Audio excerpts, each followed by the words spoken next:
ஆசை. ஆனால் என்ன சப்ஜெக்ட் 12th எடுத்து படிக்கணும்னு தெரியல. நிறைய பேர் கால் பண்ணுறாங்க. என்னை வயசில் படித்தா கண்டிப்பாக லாயர் ஆகலாம்னு சொல்லிட்டு, அது எனக்கும் தெரியும், எல்லாத்துக்குமே தெரியும். பார் கவுன்சிலும் அப்ரூவ்டு தான், கரெக்டாக. ஆனால் என்ன சப்ஜெக்ட் எடுத்து படிக்கணும் ஒரே கன்ஃபியூஷன். ஸோ நீங்கள் லாயர் ஆகணும் அப்படின்னா முதல்ல அடிப்படை கரெக்டாக இருக்கணும், கரெக்டாக. ஸோ உங்களுக்கு வந்து வரலாறு, அரசியல், சட்டத்தோடைய அடிப்படை, அப்புறம் அலுவல் மொழி, வாதாடுற மொழி தாய்மொழியாக இருக்கணும். அப்புறம் தெரியாத மொழி, தெரியாத விஷயங்கள் நிறைய விஷயம் தெரிஞ்சுக்கணும்னா இங்கிலீஷ் பாடம் கம்பல்சரி நமக்கு தேவை. அது ஒரு லிங்க் லாங்குவேஜ். இவ்வளோ இல்லாமல் நீங்கள் வந்து பார்த்தீங்கன்னா சட்டம் படித்து வேஸ்ட்டுங்க. இந்த அடிப்படை இல்லாமல் சட்டம் படித்து வேஸ்ட்டு. ஸோ தயவுசெய்து என்னை வயசில் சட்டம் படிக்கிற வரவங்க என்னுடைய அபிப்பிராயத்தில் சஜஷன்ஸ் கொடுக்குறேன். இந்த 5 சப்ஜெக்ட் தயவுசெய்து எடுத்துக்கோங்க. Okay, English, second language Malayalam or Tamil, history, political science, introduction to law. புரியுதா? இதை எடுத்து படிங்க. கண்டிப்பாக நீங்கள் வந்து பார்த்தீங்கன்னா லாயர் ஆகிடலாம். இந்த 5 சப்ஜெக்ட் நீங்கள் லாயர் ஆகணும்னு ஆசைப்படுறீங்க. ஆனால் 12th நான் எப்படி முடிக்கன்னு தெரியாது, யாராவது என்னை சர்டிஃபிகேட் எனக்கு வாங்கி தர மாட்டாங்களா, லெஃப்ட்டில் காசு கொடுத்தா ரைட்டில் தரமாட்டான்னு நினைக்கிறீங்களா?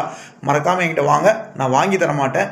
லெஃப்ட்டில் காசு கொடுத்தேன்னு ரைட்டில் வந்து நான் இப்போ எப்படி உங்கள்கிட்ட அழகாக பேசுகிறேன், இதே மாதிரி உங்களுக்கு பாடம் புரிகிற மாதிரி, ஓகே, ரொம்ப ஃபன்னியாக ஒவ்வொரு ஹிஸ்ட்ரியையும், பொலிட்டிக்கல் சயின்ஸையும், சட்டத்தோட அடிப்படையும் எக்ஸ்பிளைன் பண்ண வீடியோ இருக்குது.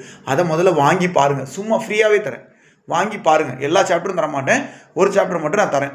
நீங்கள் ட்ரையல் பாருங்கள். நல்லா இருந்துச்சுன்னா என்கிட்ட வந்து ஜாயின் பண்ணிக்கோங்க, சரிங்களா? இல்லைனா என்கிட்ட ஃபோன் பண்ணி நான் லாயர் ஆகணும்னு சொல்லிட்டு கனவோடி இருக்கிறவங்க கனவாகவே தான் இருக்கும், சரியா? Plan without action, okay, it's just a dream, சரியா? It's not a achievement. So achieve பண்ணோம் அப்படின்னா மறக்காமல் கூப்பிடுங்க. ஃபுல் எனர்ஜியோடு என்கிட்ட கூப்பிடுங்க. நன்றி, வணக்கம்.